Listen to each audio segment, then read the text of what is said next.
Hello, good evening, नमस्कार। आज मैं आपके सामने वर्ण विचार के कुछ महत्वपूर्ण टॉपिक प्रस्तुत करने जा रही हूँ, जो इस प्रकार हैं। बोलते समय हम मुख से कुछ ध्वनियों का उच्चारण करते हैं। उच्चारित ध्वनियों को जब लिपिबद्ध किया जाता है तो ये ध्वनियाँ वर्ण का रूप ले लेती हैं, अर्थात प्रत्येक ध्वनि तथा इसके ध्वनि चिन्ह दोनों को वर्ण कहा जाता है। परिभाषा: भाषा की वह मूल ध्वनि जिसको और खंडित नहीं किया जा सकता उसे वर्ण कहते हैं। जैसे क, च, ट, त, म आदि। वर्णमाला। वर्णमाला क्या चीज़ होती है? इसकी परिभाषा क्या है? वर्णों के व्यवस्थित समूह को वर्णमाला कहा जाता है। हिंदी वर्णमाला में स्वर होते हैं, व्यंजन होते हैं। स्वर क्या कौन कौन से हैं? स्वर अ, आ, ई, उ, री, ए, ऐ, ओ, औ। ये स्वर कितने हैं? 11 स्वर हैं। अंग अह को स्वर में नहीं गिना जाता। अंग अह को आयोगवाह कहा जाता है। जैसे अंग अनुस्वार, अह विसर्ग। और कभी कभी चंद्रबिंदु का भी प्रयोग आयोगवाह में लिया जाता है, जैसे आँख, नाक, आँख में, और ये सब चीज़ों में जो प्रयोग होते हैं वो चंद्रबिंदु का प्रयोग किया जाता है। व्यंजन। व्यंजन क्या है? क, ख, ग, घ, अंगा, च, छ, ज, झ, इया। ये देखिए, अंगा तक क वर्ग में, च, छ, ज, झ, इया तक च वर्ग में, ट, ठ, ड, ढ, अड़ा ट वर्ग में,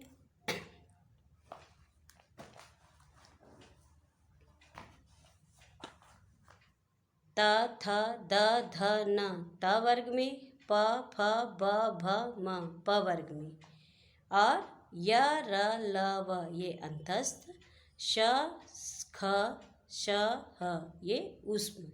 ये सारे व्यंजन मिला के 33 व्यंजन गिने जाते हैं। और व्यंजनों में अन्य जो होते हैं, जैसे ढ, ढ़ और ढ, जैसे पढ़ना, पढ़ाई, ये सब चीज़ों में ये ड और ढ का प्रयोग किया जाता है। इसे गौण व्यंजन या उच्छिप्त व्यंजन भी कहते हैं। यदि पूछा जाए गौण व्यंजन क्या है, तो ये ढ़ और ढ ये दोनों गौण व्यंजन में काउंट होते हैं, गिने जाते हैं।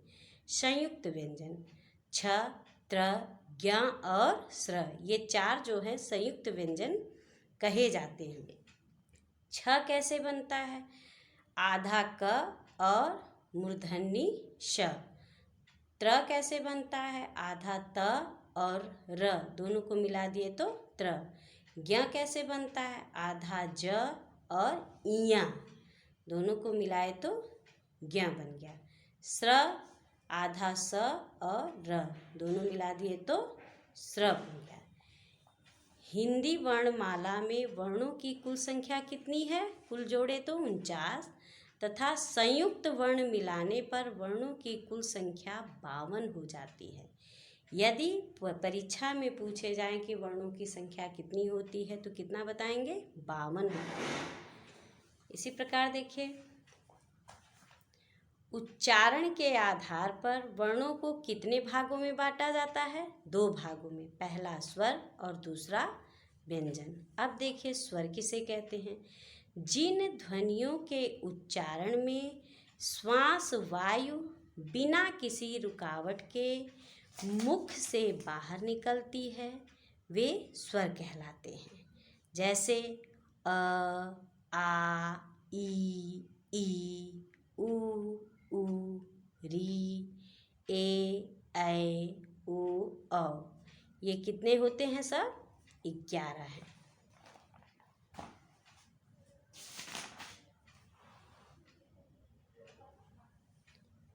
स्वरों की संख्या कितनी होती है? 11 होती हैं, लेकिन मात्राओं की संख्या हमेशा 10 होती है। अ की कोई मात्रा नहीं होती है, अ की कोई मात्रा नहीं गिनी जाती है। स्वर के प्रकार, स्वर कितने प्रकार के होते हैं? स्वर 2 प्रकार के होते हैं। पहला ह्रस्व स्वर, इसे मूल स्वर भी कहा जाता है। दूसरा दीर्घ स्वर। ह्रस्व स्वर किसे कहते हैं? जिन स्वरों के उच्चारण में कम से कम समय लगता है वो क्या कहलाते हैं? ह्रस्व स्वर कहलाते हैं। इसे मूल स्वर भी कहा जाता है। ये कितने होते हैं? 4 होते हैं। अ, ई, उ और री। ये क्या है? हमारे मूल स्वर हैं। और इन्हीं को मिलाया जाता है तो दीर्घ स्वर बनते हैं। दीर्घ स्वर क्या है? जिन स्वरों के उच्चारण में ह्रस्व स्वरों की अपेक्षा 2 गुना 2 मात्राओं का समय लगता है उन्हें दीर्घ स्वर कहते हैं। इनकी संख्या कितनी होती हैं?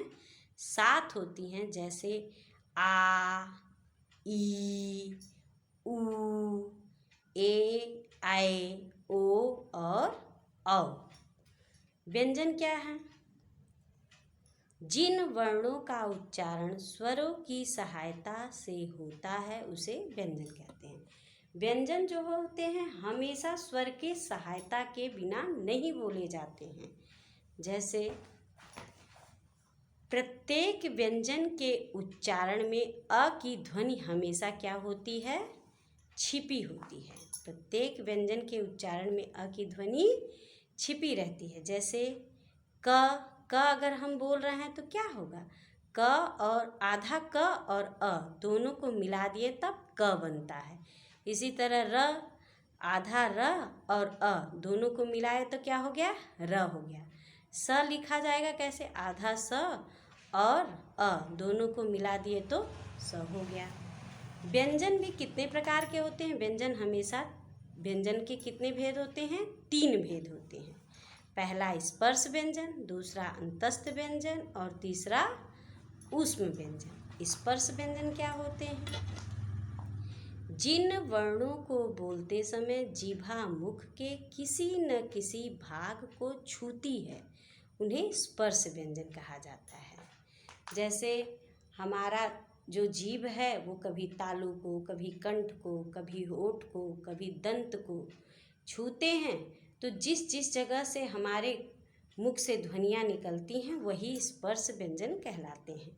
जैसे क से म तक के सभी 25 व्यंजन जो हैं स्पर्श व्यंजन में गिने जाते हैं। जैसे क वर्ग में क, ख, ग, घ, अंगा। च वर्ग में च, छ, ज, झ, इयाँ।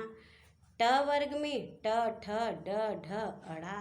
त वर्ग में त, थ, द, ध, न। प वर्ग में प, फ, ब, भ, म।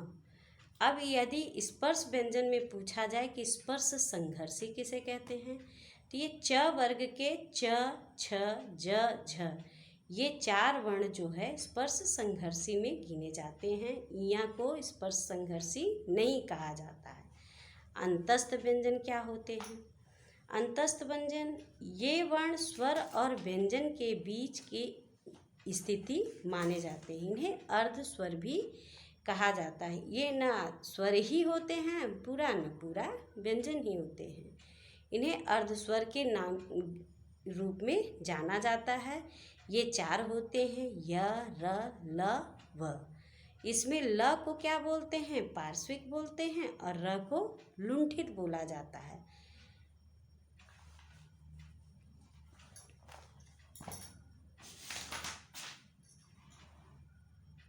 अब देखिए ऊष्म व्यंजन, जिन वर्णों के उच्चारण में हवा के रगड़ खाने से मुख में गर्मी ऊष्मा उत्पन्न होती है अतः इन्हें ऊष्म व्यंजन कहा जाता है। ये भी कितने होते हैं? 4 प्रकार के होते हैं। जैसे श, श, स, ह। जब हम मुख से बोलते हैं तो इसमें ऊष्मा निकलती है, ऊर्जा निकलती है, तो यही ऊष्म व्यंजन कहलाते हैं।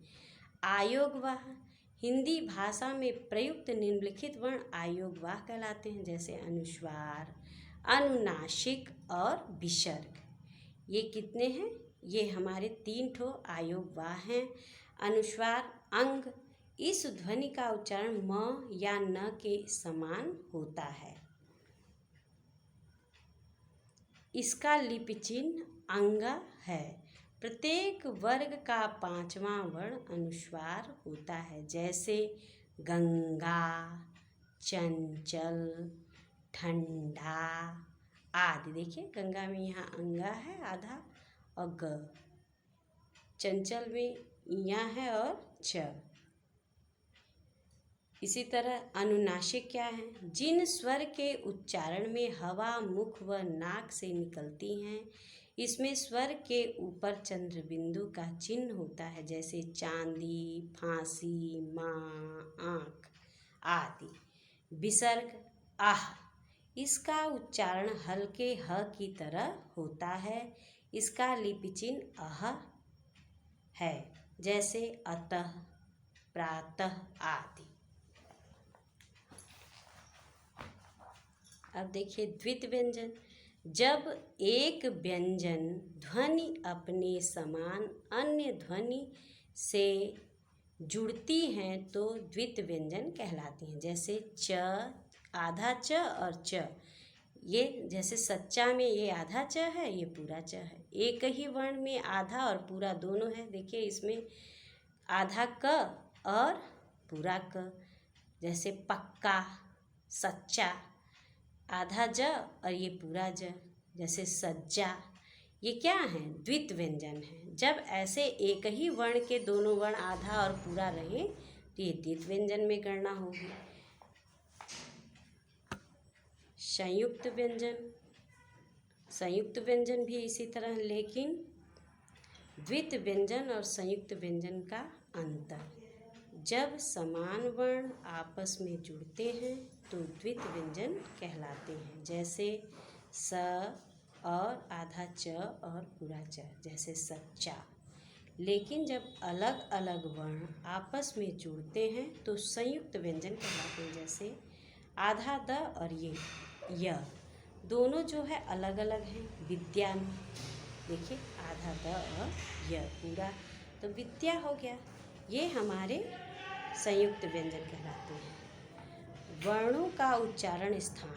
वर्णों का उच्चारण स्थान कहाँ है? अलग अलग वर्ण कहाँ कहाँ से बोले जाते हैं, ये देखिए। जैसे अ, आ, क, ख, ग, घ, ह।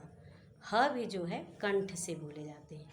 ई, च, छ, ज, झ और य और श तालव्य, तालु से बोले जाते हैं। ट, ठ, ड, ढ, र, श, री, ये जो है मूर्धा या मूर्धन्य से बोले जाते हैं। त, थ, द, ध, ल और श, ये दंत से, दंत द्वारा बोले जाते हैं। प, फ, ब, भ और उ, ये ओष्ठ द्वारा बोले जाते हैं। इसी प्रकार ए, ऐ कंठ तालु, ओ, औ कंठ ओष्ठ, कंठोष्ठ, वह जो है दंत ओष्ठ, दंतोष्ठ। और वर्णों के 5वें अक्षर अंगा, म, ड़, न, इया, ये हमारे नासिक्या या नासिक्य से बोले जाते हैं। इस वीडियो में बस इतना ही। यदि आपको मेरा ये वीडियो पसंद आया हो तो इसे लाइक, शेयर और सब्सक्राइब जरूर करिएगा। धन्यवाद।